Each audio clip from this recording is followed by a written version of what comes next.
pardonnez, libérez-vous, votre esprit. Hein? Fais comme ça, fais comme ça. Ok. Père, merci pour ta parole. Conduis-nous par ta bonté au nom de Jésus. Amen. Comme c'est le jour des baptêmes, c'est maintenant la prédication va commencer. Mais on a 15 ou 20 minutes. Alléluia. Donc ce n'est pas une exhortation, c'est une prédication. Actes chapitre 2, versets 38 à 39. Pourquoi il y a beaucoup de désillusions chez beaucoup de nos frères en Christ? Pourquoi souvent on entend des discours, je suis découragé. Depuis là, ça fait 10 ans, vraiment, je suis chrétien, mais ma vie n'évolue pas. Ou bien on entend souvent des chansons dire, je suis allé de marabout en marabout, ma vie n'a pas évolué. Dès que je suis arrivé à Jésus, les petits chanteurs de gospel maintenant, c'est leur chanson qui est là.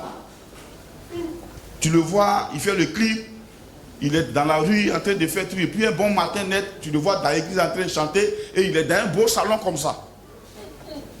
Donc il fait croire à tout le monde que même quand tu es adhéré rail, un bon matin, dès que tu mets pied à l'église, tu vas te retrouver au plateau. Dans des fauteuils comme ça. Il descend les escaliers. C'est une maison de quelqu'un qu'ils ont pris pour tourner clip. Il ne faut rien croire à ça. Alléluia.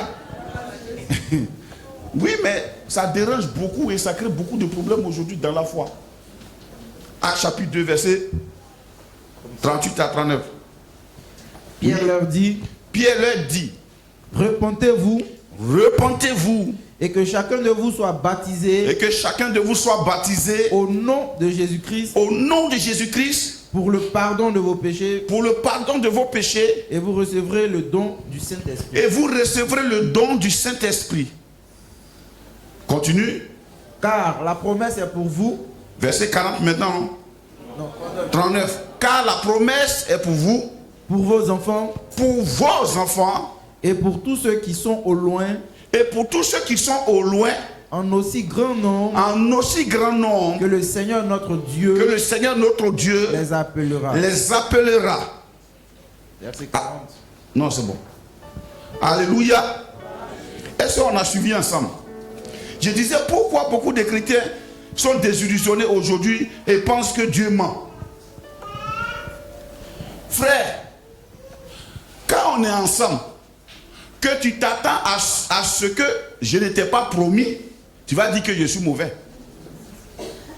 Tu vas peut-être dire aussi que vraiment, je ne tiens pas parole. Mais on n'a qu'à aller regarder pour voir qu'est-ce que je t'ai promis. On pourra alors juger si j'ai tenu ma promesse ou je n'ai pas tenu ma promesse. Et baptisé, on va voir aujourd'hui la promesse de Dieu. Dis-moi la promesse de Dieu. Vous voyez, quand Dieu est présent, on est en train de voir aujourd'hui la présence de Dieu. Quand Dieu est présent, c'est sa promesse qu'il accomplit. Amen. Il y a les promesses de Dieu à des individus et il y a la promesse de Dieu. On va voir ici maintenant la promesse de Dieu. Pas à pas, il dit quoi? Verset 38. Pierre leur dit, oui. Repentez-vous, et que chacun de vous soit baptisé, au nom de Jésus-Christ, pour le pardon de vos péchés,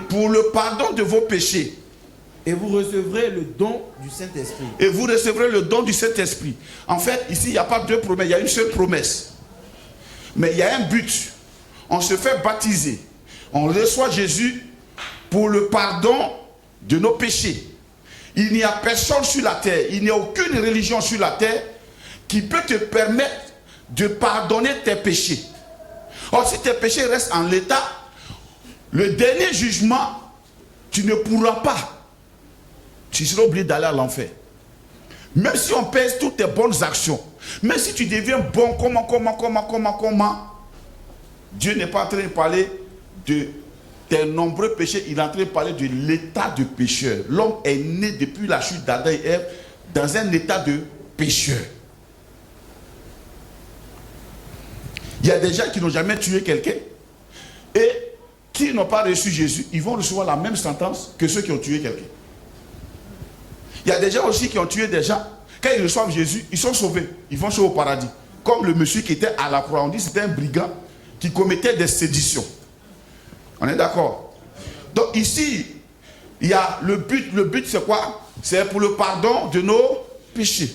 Donc quand on reçoit Jésus, le but c'est pour le pardon de nos péchés. Maintenant il y a une promesse qui est accompagnée. Il dit quoi? Et quoi? Et vous recevrez le don du Seigneur. Non une villa. Vous recevrez un travail. Vous recevrez une maison. Vous recevrez une promotion. Vous recevrez quoi? Le don du Saint-Esprit. Vous recevrez le don du Saint-Esprit. Dis avec moi le don du Saint-Esprit. Dis-moi le don du Saint-Esprit. C'est la promesse que Dieu a faite. Qu'est-ce qu'il dit? Il dit, car la promesse est pour vous. Pour vous. Dis-moi, la promesse est pour moi. Quelle est la promesse de Dieu pour toi? Quelle est la promesse de Dieu pour toi? Regardez le grand Jésus lui-même, parole faite chair. Il est venu, il a appelé des gens qui travaillaient et ils ont laissé leur travail. Avant de partir, il n'a pas restitué le travail de Matthieu, ni de Pierre, ni de Jean, ni de Jacques, ni d'André. Ils l'ont suivi pendant 3 ans et demi, marchant dans tout un pays. Et il leur a dit, je vais vous mettre dans un nouveau travail, mais ce travail-là, il y a quelqu'un que la promesse là, ça va venir. Ne vous éloignez pas de Jérusalem, restez dans la ville jusqu'à ce que vous soyez revêtus de la puissance d'en haut. Il parlait du baptême du Saint-Esprit. Parce que c'est ce que Dieu a promis à l'humanité. Voilà pourquoi Jésus est mort pour nous faire naître de nouveau. Alléluia. Donc la promesse, elle vient avec l'évangile qui a commencé depuis le jardin d'Éden. Dieu veut résider dans l'homme. Il veut habiter au milieu de son peuple. Il veut être l'héritage de son peuple. Alléluia.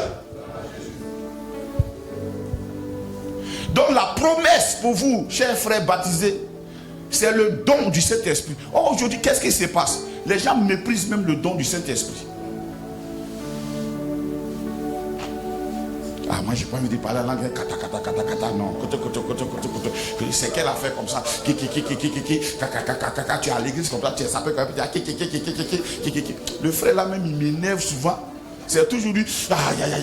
Oh, tu sais comment lui, il est comme moi-même. Or, la Bible dit quand les disciples se sont enfermés, le jour de la Pentecôte, quand le Saint-Esprit est descendu, ce qui s'est passé, ils ont été baptisés du Saint-Esprit, remplis du Saint-Esprit. Le signe, ils ont commencé à parler en langue. Pourquoi le parler en langue? Le parler en langue, son importance, il t'aide dans la prière à toucher exactement, à nommer exactement des choses que Dieu a prévues pour nous, qui n'ont pas de nom dans le vocabulaire humain. Dis-moi le nom de casserole en gourou. Tu dis quoi? Dis-moi le nom de montre.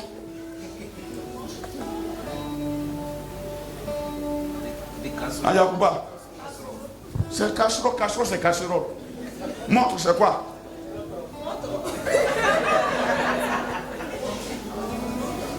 Ça n'existe pas dans notre patois, parce que ce n'est pas nous qui avons créé ça.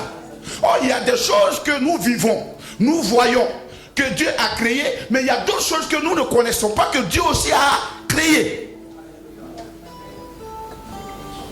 Donc il te donne son langage pour que au moment où tu demandes, tu puisses toucher ces choses-là par leur nom.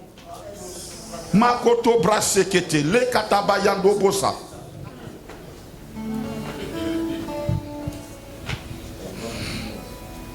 Je suis sûr qu'au-delà de la molécule, du tissu, de toutes ces choses, il y a une autre particule dont on n'a pas encore trouvé le nom.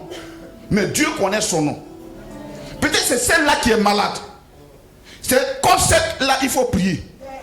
Quand tu commences à prier, Makata, Sokotobosa, les anges savent exactement où aller toucher.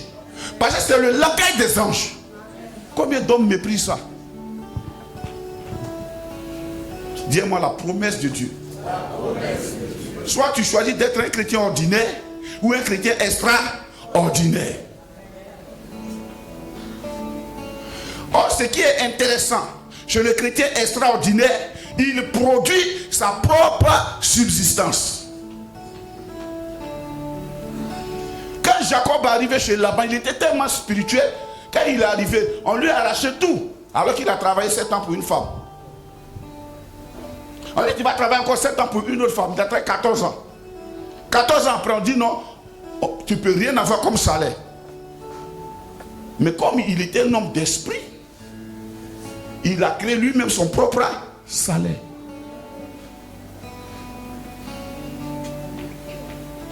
Écoute quelqu'un qui est né de nouveau en train de chanter.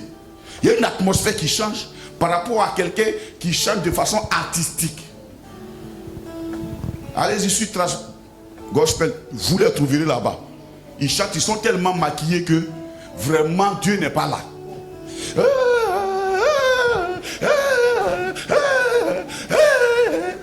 What is that?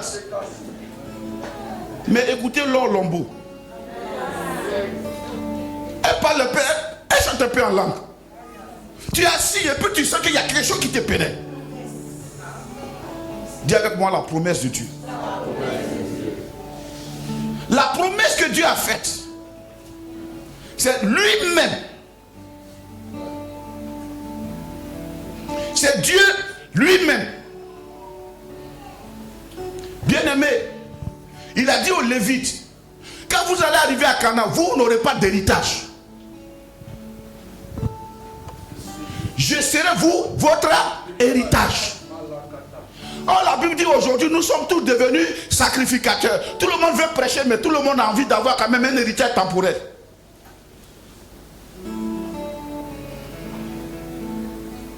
Car son argent est en train de diminuer, son onction aussi diminue. C'est qu'elle a fait ça. Aïe.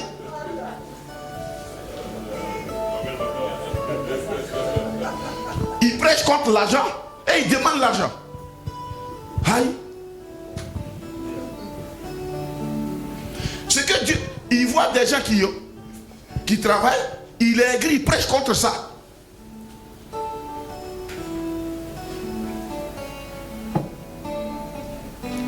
La promesse de Dieu pour vous, mes fils, c'est le don du Saint-Esprit. Imaginez une église où le don du Saint-Esprit, les gens prient et puis les gens sont enflammés spirituellement. Il n'y aura pas de disette au milieu de nous. Il n'y aura pas de besoins non résolus au milieu de nous. Il n'y aura pas de maladie au milieu de nous. Il n'y aura pas d'infirmité au milieu de nous. Ce qui est intéressant, c'est que dans l'affaire de Dieu, il n'y a pas affaire de Facebook. On ne peut pas blaguer Dieu. Soit tu l'as, soit tu ne l'as pas. C'est sur Facebook, tu peux trouver quelqu'un qui est à côté de la voiture de son ami. Et puis il dit, c'est la grâce de Dieu.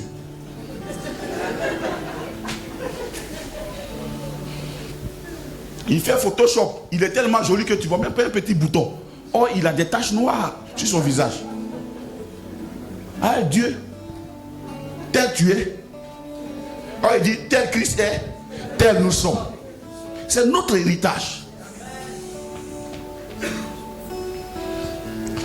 Alors, cherchez chaque jour la présence de Dieu. Il a dit aux Lévites, vous n'aurez pas d'héritage là-bas. Je suis votre héritage. Voilà pourquoi les gens, tellement ils ont leur héritage, contrairement à Dieu, ils s'arrêtent à mi-chemin. Il voulait se marier, il s'est marié. Il voulait avoir maison, il a eu maison. Il voulait avoir voiture, il a eu voiture. Et c'est fini, sa vie s'arrête, plus. Oh, ben Seigneur, mon Dieu, mon roi, merci. Oh, que ton nom soit béni, que ton nom soit élevé. Merci, au nom de Jésus, amen. On peut passer à table.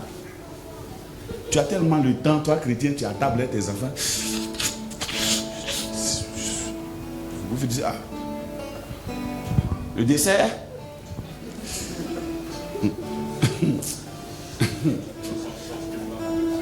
Et vous tapez 3 heures autour d'une table. Moi, quand il mange à table, même, je ne suis pas rassasié.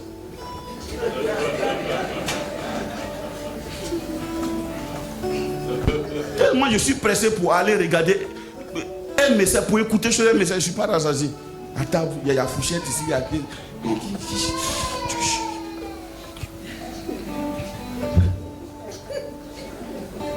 On dit qu'on a les bonnes manières.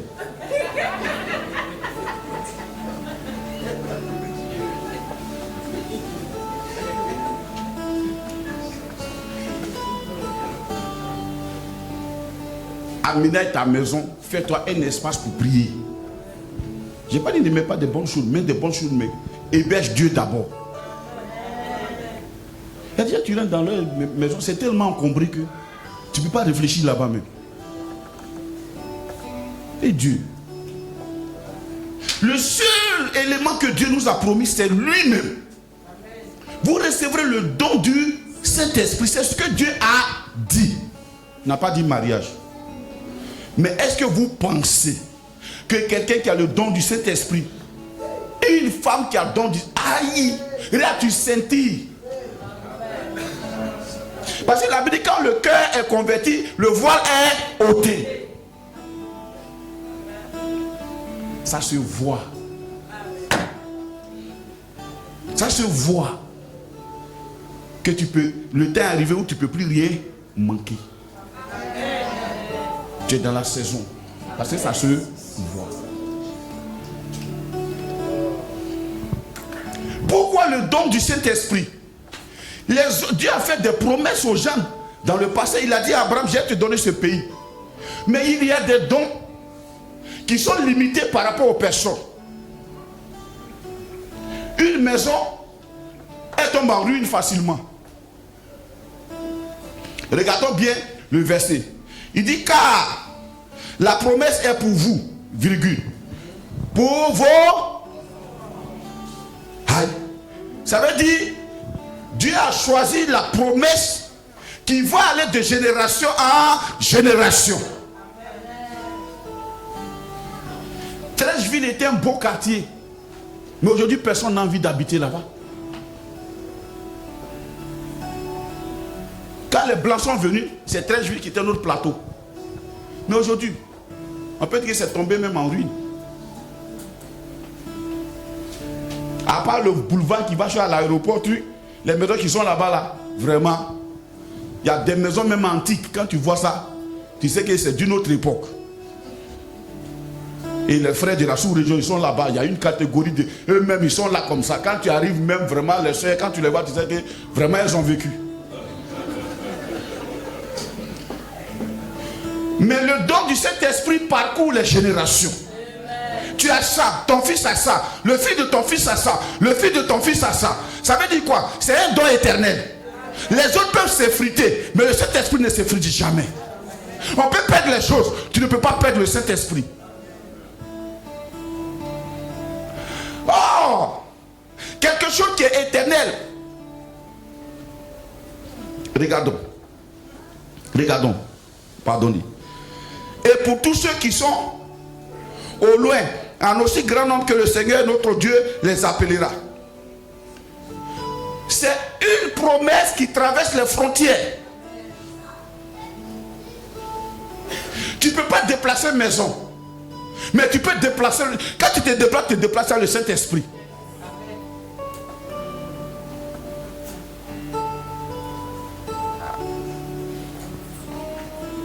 Il dit c'est pour aussi les Africains. C'est une promesse qui transcende les générations, qui transcende les peuples, qui transcende les races, qui transcende les âges. C'est une promesse solide.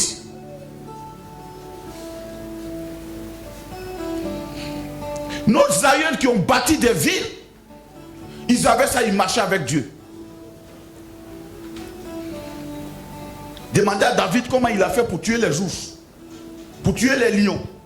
Il dit qu'un lion vient, attraper une brebis de mon père, je l'attrape et je le déchire. C'était par le Saint-Esprit. Aujourd'hui, dans les églises, on a rangé le Saint-Esprit parce que les gens trouvent ça vilain. Et on a essayé de faire autre chose que le Saint-Esprit. Quand le Saint-Esprit est là, on n'est pas obligé d'aller pousser les gens pour qu'ils tombent. Tu es assis ici et puis pleure là-bas seul. Tu es là, le gars rit seul. Il est, puis le cœur change seul. Alléluia. Il vient bizarre, il est transformé un coup. Et il commence à comprendre. Non, je suis une nouvelle créature. Dis avec moi le don du Saint-Esprit.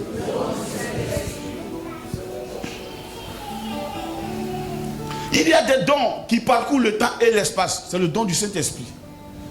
C'est le don qui parcourt l'espace et le temps. Il ne vieillit jamais. Il est le rocher des âges.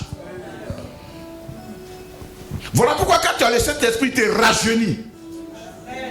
Hier, on a reçu chez une de nos soeurs, une de nos voisines. Elle est venue chez Réa, ma foi. Elle dit, mais tu es de plus en plus jeune.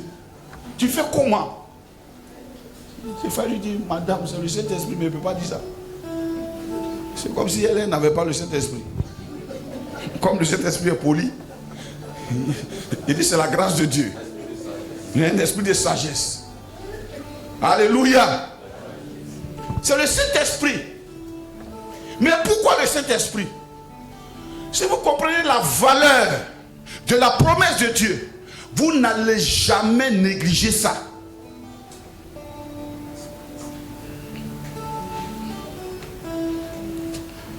Proverbe verset chapitre 4. Il y a 5 à 10 minutes et puis on a fini. Ne regardez pas le temps de toutes les façons. Regarde, à partir du verset 20.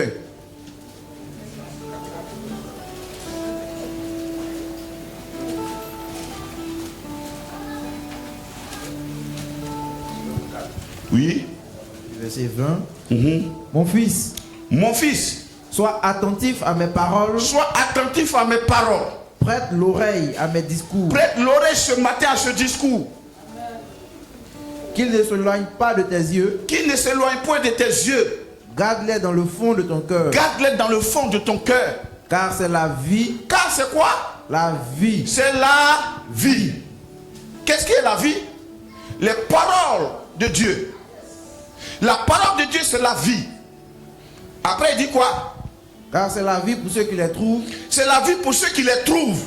C'est la santé pour tout leur corps. C'est la santé pour tout leur corps. Église, on n'est pas censé tomber malade. On est malade parce qu'on n'est pas rempli de la parole de Dieu. On est malade parce qu'on est rempli de toutes sortes de nouvelles. On est malade parce qu'on est effrayé par toutes sortes de nouvelles. Quand la parole de Dieu remplit ton cœur, c'est la santé et la vie. Elle régénère tes cellules. Elle transforme toute ton âme. Alléluia.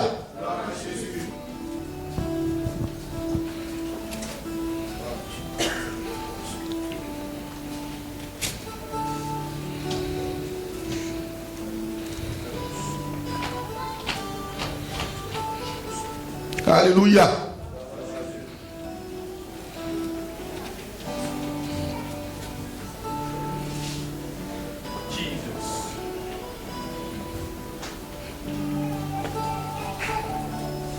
Tu vois, même quand tu lis la parole de Dieu devant, pourquoi c'est la vie?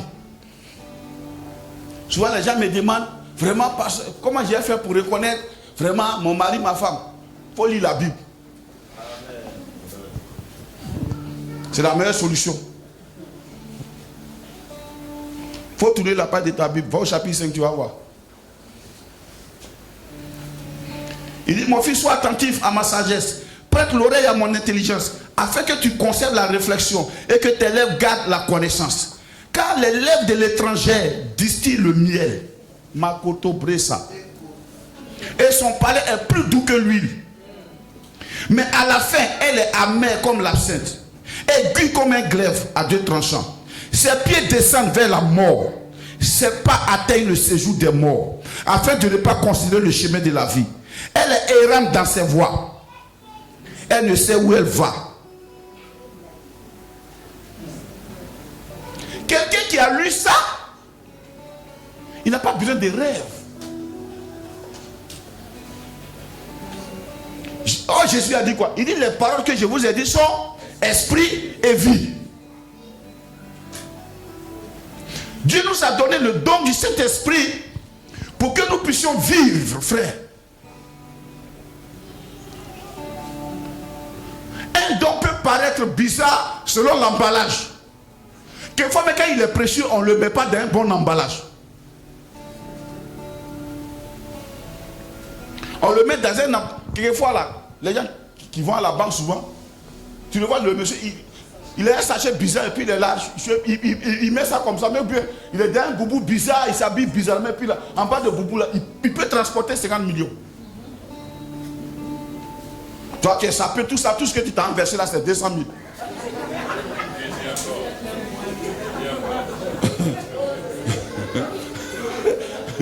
Souvent tu arrives au guichet, tu es tellement propre que les gens disent, oh, dis là vraiment, qu'est-ce que même te regarde comme ça, madame, c'est un dépôt, comme 50 000.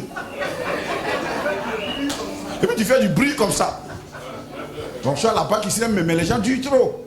Mon frère, il faut t'asseoir, tu as versé tes petits 50 000. Il y a un gars qui est à côté là, il est bizarre, chapeau est bizarre, il s'est fait façon comme ça, puis il vient. Dès qu'il descend, c'est de la banque, maintenant quand il fait ça, il sort. Il fait ça, il y a des fois même, tu as dit avec les mauvais là. Il n'est pas mauvais. C'est le fruit de son travail. La Bible dit, un peu de sommeil paresseux. Jusqu'à quand seras-tu couché paresseux? Un peu se coucher et dormir, la pauvreté te surprendra comme un homme en âme. Toi, tu dors trop. C'est la Bible seule qui peut t'enseigner, frère. L'Esprit de Dieu, c'est le don de Dieu. Dieu ne nous a pas promis autre chose que ça. Voilà pourquoi Jésus a insisté de chercher premièrement le royaume des cieux. Il a dit chercher premièrement la manifestation qui est dans le royaume. Cherchez premièrement le Saint-Esprit. Et toutes ces choses que vous voyez là, vous seront données par-dessus. Quand vous voyez quelqu'un qui aujourd'hui brille, ne regardez pas son aujourd'hui. Interrogez son hier.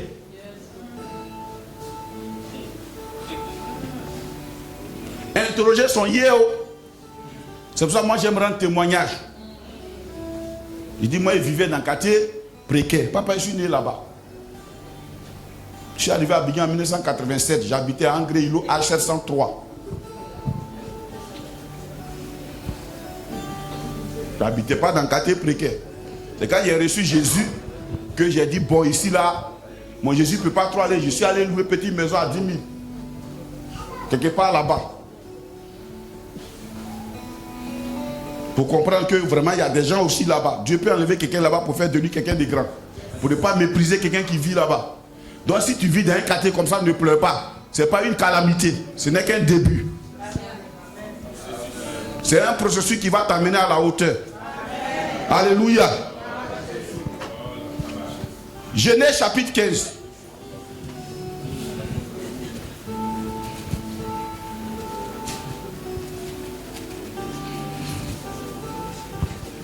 À partir du verset 1. Genèse 15, verset 1. Oui. Après ces événements, oui, la parole de l'Éternel fut adressée à Abraham dans une vision. Et il dit, oui, Abraham, ne crains point. Ne crains point. Je suis ton bouclier. Je suis ton bouclier. Et ta récompense sera très grande. Et ta récompense sera très grande. Ok. Ça, c'est lui second qui a dit ça.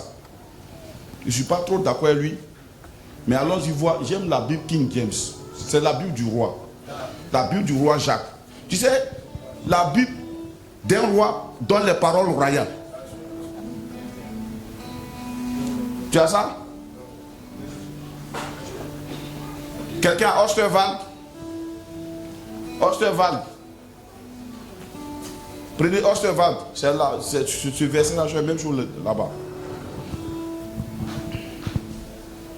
Tu vois, vous avez trouvé? Genèse 15, oui. Après ces choses, quelles sont ces choses? Attends un peu ma fille. Après ces choses, c'est-à-dire Abraham venait de se séparer de Lot. Il n'a pas d'enfant. Il venait de vaincre les 3 rois. Et il a refusé même de prendre la richesse qu'on lui a donnée. Alléluia. Il venait aussi de rencontrer Melchisedec, le roi de Salem. Il venait de prendre la Sainte Seine. Il a mangé le pain, il a bu le vin de Dieu. Pas Valpierre. Alléluia. Et Melchisedec venait de le bénir. Mais la Bible dit, après ces choses, Dieu est venu le voir. La parole de l'Éternel fut adressée à Abraham dans une vision. Tu sais, quand tu as le Saint-Esprit, tu peux saisir les visions. Beaucoup disent non, mais vraiment, depuis là, moi, je vais voir les visions. Mais tu refuses le Saint-Esprit, Dieu. Quel genre de vision? Et il dit quoi? Oui, lis maintenant. Oui, lis. N'aie pas peur. Attends, c'est elle qui disait oui. La parole de l'Éternel fut adressée à Abraham. Oui. Dans une vision. Disant, Abraham ne craint point. Je suis ton bouclier. Et ta très grande récompense. Quelle est la différence?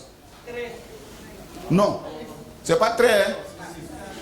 Dans lui second, il dit quoi? Je suis ton bouclier et ta récompense sera très grande. Là, dans King James, il dit quoi? Je suis ton bouclier et ta très grande récompense. C'est Dieu lui-même qui est sa très grande récompense. Voilà pourquoi quand la Bible n'est pas bien expliquée, il y a des problèmes. On dit non, Dieu a dit que ma récompense sera très grande. Parce que quand on mesure la récompense que l'homme attend, c'est par rapport toujours à ce qu'il voit. Dieu dit, je suis ta très grande récompense. C'est-à-dire quelqu'un qui a Dieu. Tant que j'ai Dieu, là où je tombe, j'ai poussé. Arrête-moi tout ce que tu veux. Mais si tu m'as laissé Bible, Makatabrosa. Oui? Oui, Dabi. Après ces choses, la parole de l'Éternel fut adressée à Abraham. La parole de l'Éternel fut adressée à Abraham. Dans une vision. Disant. Abraham. Ne crains point. Point virgule. Oui. Moi. Je suis ton bouclier. Et ta très grande récompense. Il dit moi. Bouclier veut dire quoi? Je suis ton protecteur. Partout où tu passeras. Si on envoie une flèche, ça va piquer mon dos. S'il y a un sorcier qui passe quelque part, il ne pourra pas te voir. Je suis ton bunker. Non seulement je suis ton bunker, mais je suis aussi ta très grande récompense. Ça veut dire quoi? Tout ce qui va te concerner sortira de moi. Voilà quoi la Bible dit, la bénédiction ne vient ni de l'Occident, ni de l'Orient. C'est Dieu lui-même.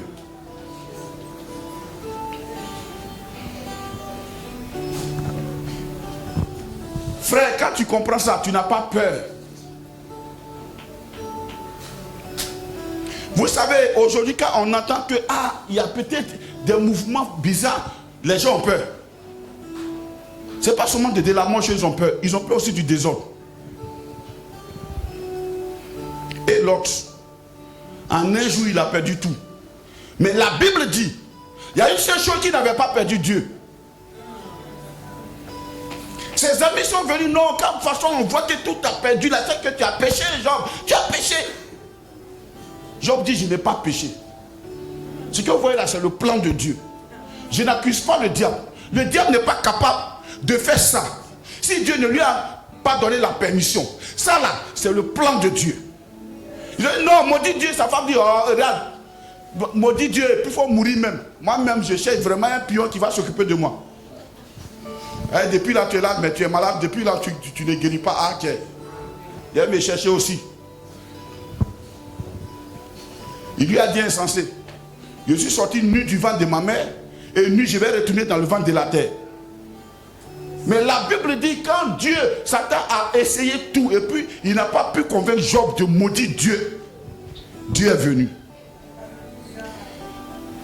C'est-à-dire, il a béni au double. Oh, la Bible dit, Job était un homme très riche. La promesse de Dieu. Dieu nous a promis lui-même. Ma soeur, Dieu t'a promis lui-même. Saisis Dieu, tu verras. Alléluia. Dieu, ta très grande récompense, c'est Dieu. Regardez David. Il s'est enrichi jusqu'à... Et j'ai médité sa vie. Ce qui m'a épaté, la Bible dit, il n'a pas préparé une maison à Salomon.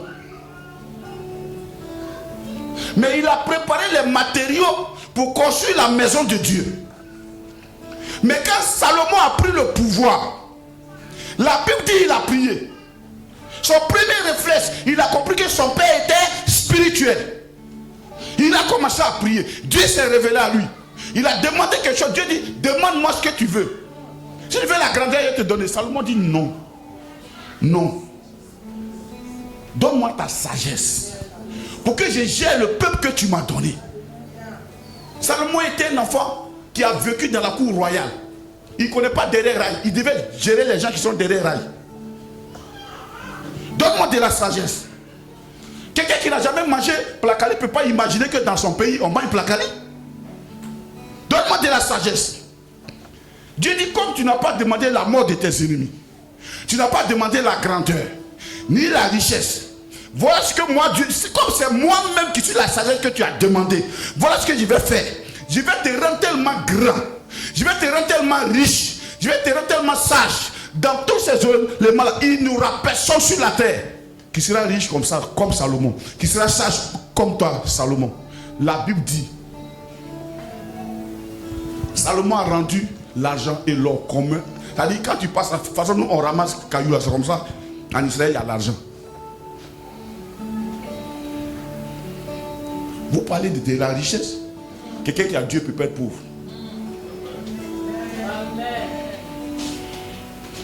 Mais il n'y a pas un évangile de la prospérité. Mais quelqu'un qui a l'évangile ne peut pas être pauvre. S'il est pauvre, il a choisi d'être pauvre. Il a choisi de se dépouiller pour donner aux autres. C'est tout. Sinon, il ne peut pas être pauvre.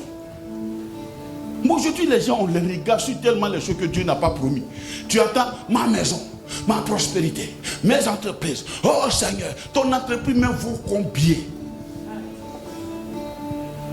Prends Dieu et tu verras. Prends Dieu et tu verras. Je non, prends Dieu et tu verras. La Bible dit, la victoire là, ça n'appartient pas aux chevaux.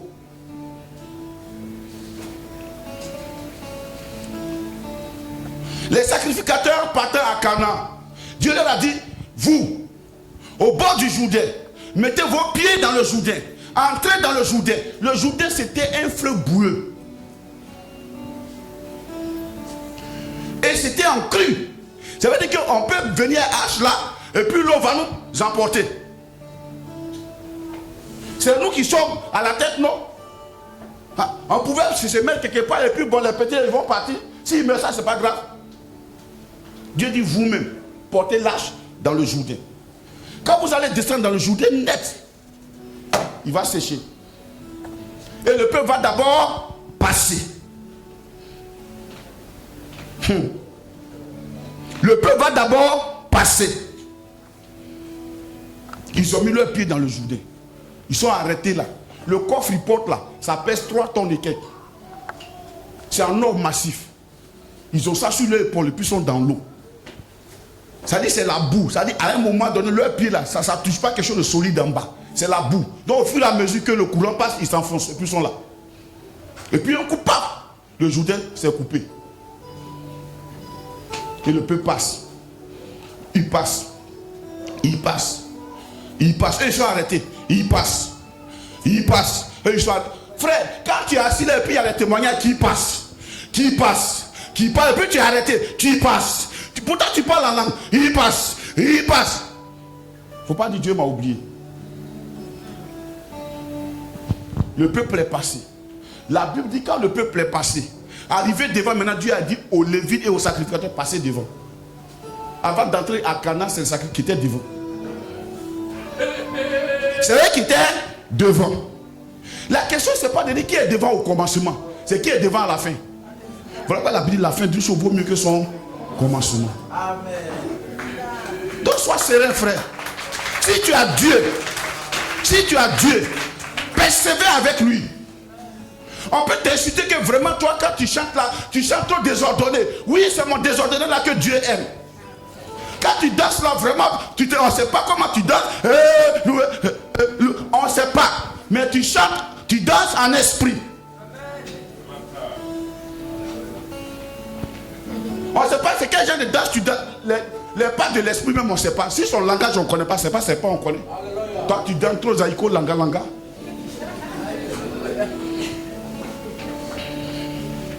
Demande-le, je ne sais pas danser bon.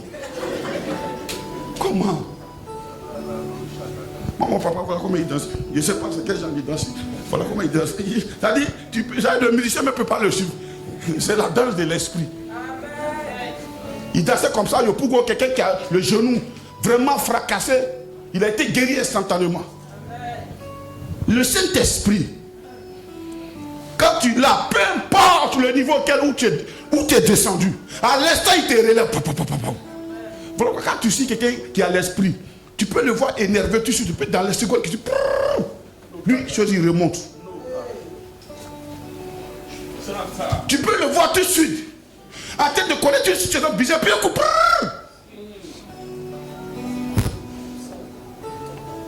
la Bible dit, il nous rend comme des flammes de feu, ses serviteurs. On ne peut pas saisir le feu. Alors ce matin, frère,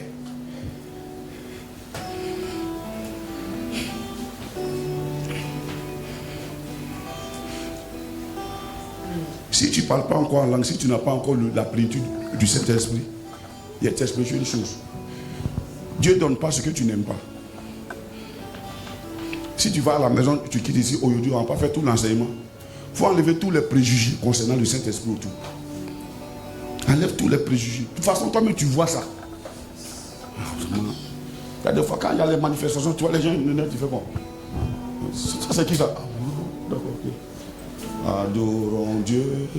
Au cours de l'adoration, lui, ses yeux sont vieux comme ça. Alléluia. Je regarde les gens. Ah, mais la soeur, là même, elle est coiffée comment? Adorons Dieu. Amen. Adorons Dieu. Makoto Presikiata. On va se tenir debout. Libra Sataba.